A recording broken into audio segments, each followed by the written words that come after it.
আমরা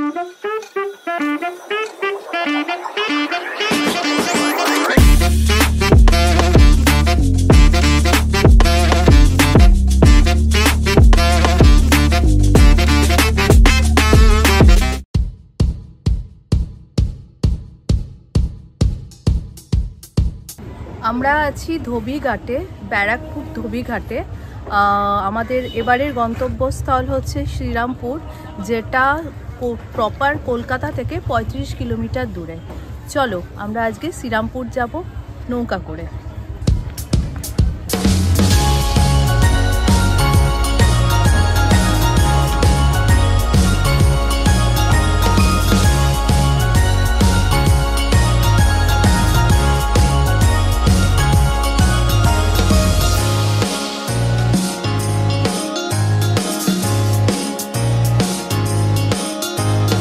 আমরা এখন লঞ্চে করে যাচ্ছি শ্রীরামপুরে।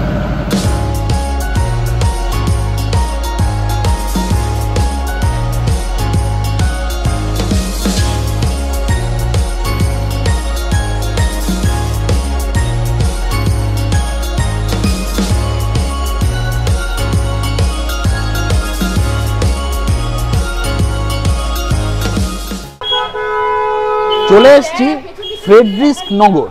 নামটা খুব অচেনা লাগছে, কিন্তু এটাই ছিল এখানকার আগের নাম। দাঁড়িয়ে আছি শ্রীরামপুরে, যেটা আজকে শ্রীরামপুর একটা ড্যানিশ উপনিবেশ। 1755 সাল থেকে যেটা ছিল ডেনমার্কের দখলে। বেশ কিছু ঐতিহাসিক জায়গা, এবং যেহেতু এটা ক্রিসমাসে কিন্তু এই জায়গাটা বিশেষভাবে সাজানো হয়। আজকে আমরা ঘুরে দেখব ক্রিসমাসের শ্রীরামপুর। প্রথমেই আমরা যাচ্ছি ওলাফস চার্চে। এইখানের যে সবথেকে বড় চার্চ, শ্রীরামপুর চার্চ বলতে যেটা বোঝায় সেটা হচ্ছে এই ওলাফস চার্চ, যেটা শ্রীরামপুরের যে ঘাটটা যেটা পার হয়ে আমরা এলাম সেখান থেকে কিন্তু ওয়াকিং ডিস্টেন্স। এবার রাস্তাটা দেখাই, ভীষণ সুন্দরভাবে সাজানো রাস্তা, ক্রিসমাসে অপূর্ব সুন্দরভাবে সাজানো। রাত হলে এই জায়গাটা আরও ভালো লাগবে। পুরো জায়গাটা কিন্তু ডেকোরেট করা ভীষণভাবে।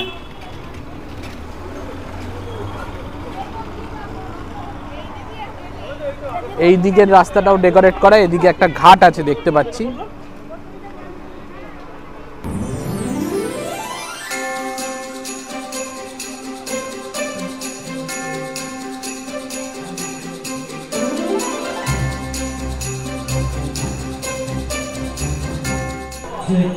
দাঁড়িয়ে আছি সেন্ট ওলাফস চার্চে সামনে একদম। রাস্তাটা ভীষণ সুন্দরভাবে সাজানো। ক্রিসমাসে এই জায়গাটা কিন্তু ভীষণ সুন্দরভাবে সাজানো হয়। যারা পার্ক স্ট্রিটে অনেকটা দূর মনে হয় বা এই জায়গাটাকে একটু অন্যভাবে এক্সপ্লোর করতে চান, তারা কিন্তু ক্রিসমাসের সময় অবশ্যই এখানে আসতে পারেন। 1755-তে ড্যানিশ এশিয়াটিক কোম্পানি এইখানে ড্যানিশ উপনিবেশ স্থাপন করে। এই চার্চটা নির্মাণ করেন তৎকালীন ড্যানিশ গভর্নর যিনি ছিলেন এই এরিয়ার, গভর্নর ওলে বাইক তার নাম ছিল। তিনি এই চার্চটা নির্মাণ শুরু করেন 1800 সালে। 1800 থেকে 1806 সালে এটা নির্মাণ কার্য কমপ্লিট হয়। অপূর্ব সুন্দর। এবং 1805-এ, কিন্তু দুঃখের বিষয় হচ্ছে 1805-এ যিনি গভর্নর ছিলেন তিনি কিন্তু 1805-এ মারা যান। এখন আমরা দেখি চার্চটা, এই সুন্দর রাস্তাটা কীভাবে সুন্দরভাবে জায়গাটা ডেকোরেট করা হয়েছে।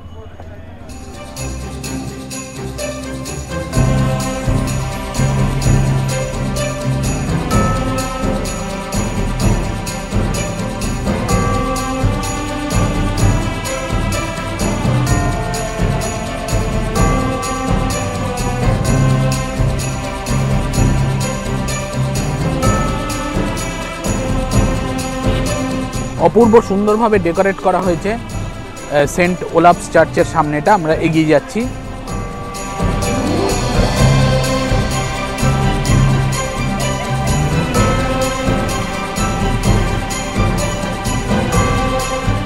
এই জায়গার যে চার্চটা যিনি নির্মাণ করেছিলেন সেই গভর্নর, তিনি কিন্তু অরিজিনালি নরওয়ের লোক ছিলেন।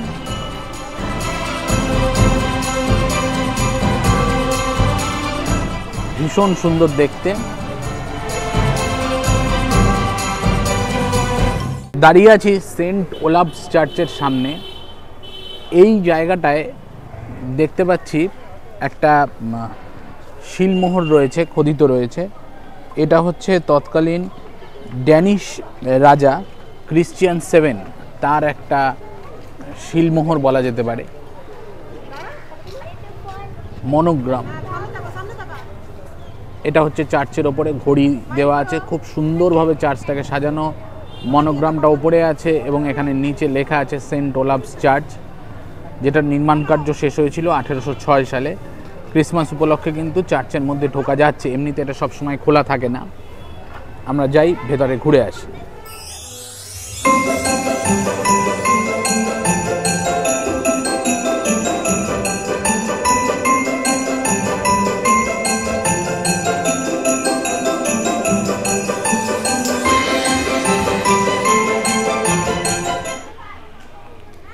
(1755 থেকে 1845) এই 90 বছর শ্রীরামপুর ছিল ডেনমার্কের অধীনে। তখন ডেনমার্ক এবং নরওয়ে একত্রিত ছিল। এই চার্চের যিনি প্রতিষ্ঠাতা, আমরা আছি বললামই সেন্ট ওলাভস চার্চের এখানে। ওলে বি বা ওলে বাই তার নাম ছিল। এই জায়গার 1800 সালে তিনি প্রতিষ্ঠা করেন এবং ড্যানিশ লোকজন খুব কম থাকায় এটা মূলত একটা প্রোটেস্ট্যান্ট চার্চ হিসাবে শুরু হয়েছিল। কিন্তু পরবর্তীকালে 1799 সালে তিনি শ্রীরামপুর ট্রায়ো যে তিনজনকে বলা হয়, উইলিয়াম ওয়ার্ড, উইলিয়াম কেরি এবং জোশুয়া মার্সম্যান, এই তিনজন ধর্মপ্রচারক যারা তিনজন মিশনারি ছিলেন, তাদের এখানে আমন্ত্রণ করেন এবং তারা এই চার্চের দায়িত্ব গ্রহণ করেন। 1806 সালে তৈরি হয় এই অপূর্ব সুন্দর নির্মাণ কার্য। কিন্তু 1805-এ দুঃখের বিষয় এই ওলে বি তিনি পরলোক গমন করেন। এখন এই যে চার্চটা কিন্তু একটা ভীষণ গুরুত্বপূর্ণ শ্রীরামপুরে দেখার জায়গা। ক্রিসমাসে অপূর্ব সুন্দর, ভেতরটাও আমরা দেখালাম, মনোরম পরিবেশ। চার্চের পেছনে এই জায়গাটায় দেখতে পাচ্ছি অনেকগুলো স্টল হয়েছে, এখানে একটা শ্রীরামপুর উৎসব হচ্ছে। এই চার্চের নাম ওলে বির নামে ওলাভ হয়েছে না নরওয়ের একজন সন্ত ছিলেন সেন্ট ওলাভ, তার নামে হয়েছে, এটা নিয়ে একটু বিতর্ক রয়েছে।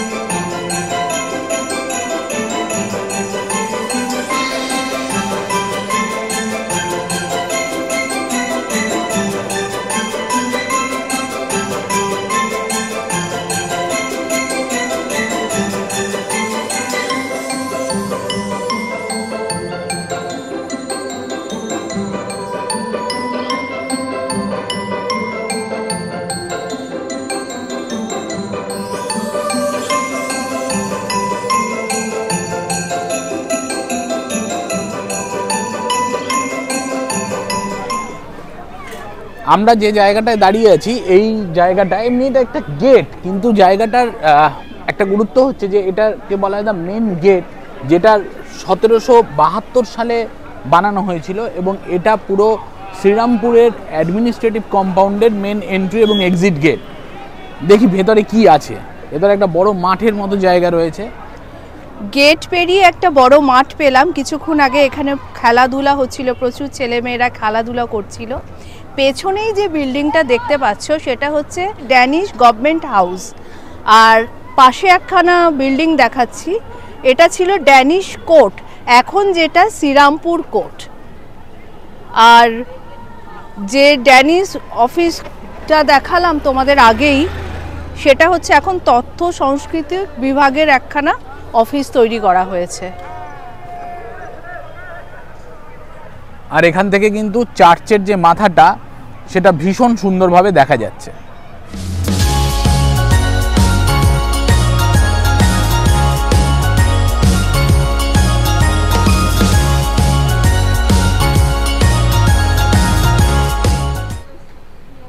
শ্রীরামপুর ট্রায়ো ইতিহাসের একটা অন্যতম আলোচ্য জায়গা। শ্রীরামপুরে তিনজন ইংরেজ তারা এসছিলেন, তিনজন মিশনারি। একজন হচ্ছেন উইলিয়াম কেরি, একজন উইলিয়াম ওয়ার্ড এবং আরেকজন হচ্ছেন জোশুয়া মার্শম্যান। তার মধ্যে উইলিয়াম কেরি, যিনি সবথেকে বিখ্যাত ছিলেন, বহু কাজ করেছেন এখানে। উইলিয়াম কেরির এসেছিলেন একটু আগে, তিনি ছিলেন পেশায় একজন শু মেকার, এবং জোশুয়া মার্শম্যান ছিলেন একজন স্কুল শিক্ষক, এবং ওয়ার্ড ছিলেন একজন প্রিন্টার, মুদ্রক। এখন এই তিনজন এসে এই বাড়িটাতে প্রথম বসবাস করেছিলেন, এবং যেটা পরবর্তীকালে শ্রীরামপুর জননগর ব্যাপটিস্ট চার্চ হয়েছে। আমরা দেখব এই জায়গাটার ভেতরে কি আছে।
আমরা এখন এসেছি ইম্যাকুলেট কনসেপশন চার্চ শ্রীরামপুরে। এটা একটা ক্যাথলিক চার্চ।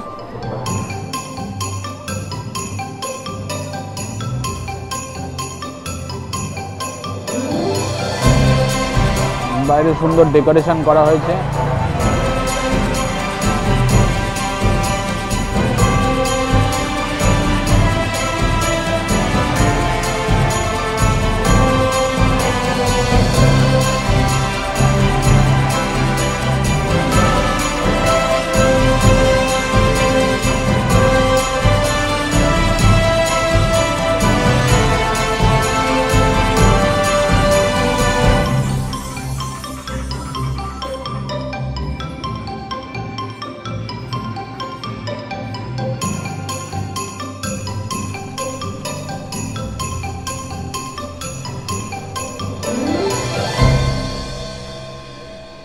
আমরা দাঁড়িয়ে আছি শ্রীরামপুর কলেজের মেন গেটের সামনে। আগে শ্রীরামপুর কলেজের একটা জায়গা থেকে আমরা ছবি নিচ্ছিলাম। এটা হচ্ছে যেটা ফাংশনাল গেট। 1818 সালের শ্রীরামপুর ট্রায়ো দ্বারা এটা প্রতিষ্ঠিত হয়, অর্থাৎ ক্যারি, মার্শম্যান এবং ওয়ার্ড। এই কলেজের কিন্তু দুটো পার্ট রয়েছে, একটা হচ্ছে থিওলজিক্যাল পার্ট, আরেকটা হচ্ছে যেখানে ফ্যাকাল্টির দুটো পার্ট বেসিক্যালি, আরেকটা হচ্ছে যেখানে নর্মাল সায়েন্স, কমার্স, আর্টস এগুলো পড়ানো হয়। এরিয়াটা একটু দেখাই। রাত্রিবেলা, এখন অন্ধকার চারিদিক। এইটা কিন্তু ভারতবর্ষের মানে পুরনো দিক থেকে 4 নম্বর ওল্ডেস্ট কলেজ।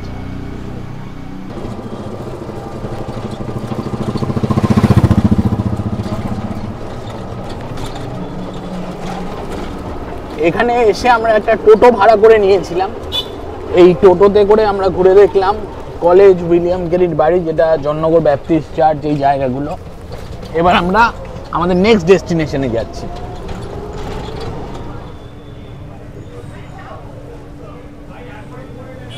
আমরা দাঁড়িয়ে আছি ডেনমার্ক ট্যাভার্নে।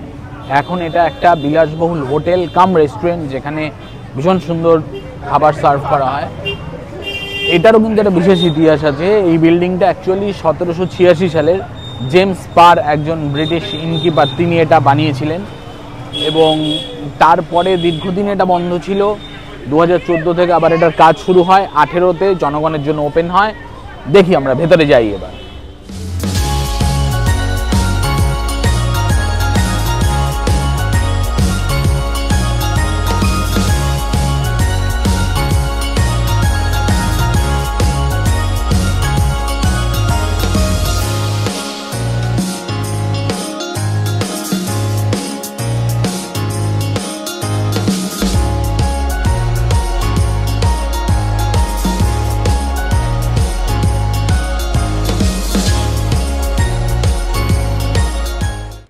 আমরা বসে আছি ডেনমার্ক টাভার্নার ওয়েটিং রুমে, দূরে অগ্নি বসে, এখানে আমি।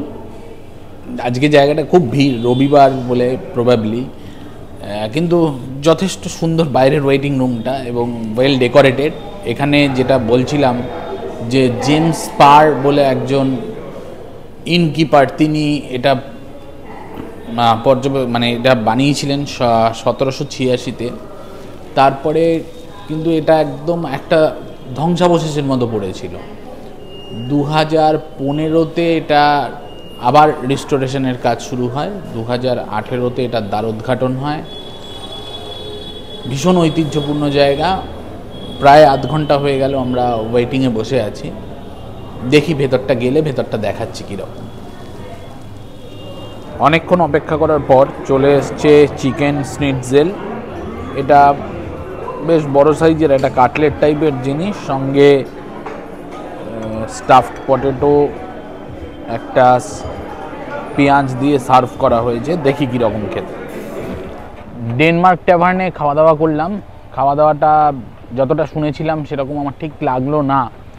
যে প্রচুর কন্টিনেন্টাল ডিশের অপশান আছে সেরকম কিন্তু নয়, ম্যাক্সিমামই যেরকম আমরা বিভিন্ন রেস্টুরেন্টে খাওয়া দাওয়া খাই সেরকম, এবং কন্টিনেন্টাল ডিশগুলোর দাম বেশ খানিকটা বেশি। সুতরাং এটাকে আমার ওভার হাইপ মনে হলো, এবং সার্ভিসিং, ওয়েটিং টাইম সব কিছুই অনেকটা বেশি, ভীষণ স্লো খাবার জায়গাটা। যাই হোক, একটা নতুন এক্সপিরিয়েন্স হলো, তার কারণ এটার হেরিটেজটা অনস্বীকার্য। আর আজকের মতো শ্রীরামপুর ঘোরা আমরা এখানেই শেষ করছি। আমরা চলে এসেছি আবার শ্রীরামপুর ঘাটে, ঘাট পার হয়ে চলে যাব ব্যারাকপুরে। ব্লগটা তোমাদের কেমন লাগলো জানাবে, ভালো লাগলে লাইক, শেয়ার অ্যান্ড কমেন্ট করবে। আর যারা এখনও আমার চ্যানেল সাবস্ক্রাইব করোনি তারা অবশ্যই সাবস্ক্রাইব করে দেবে। Tata tata.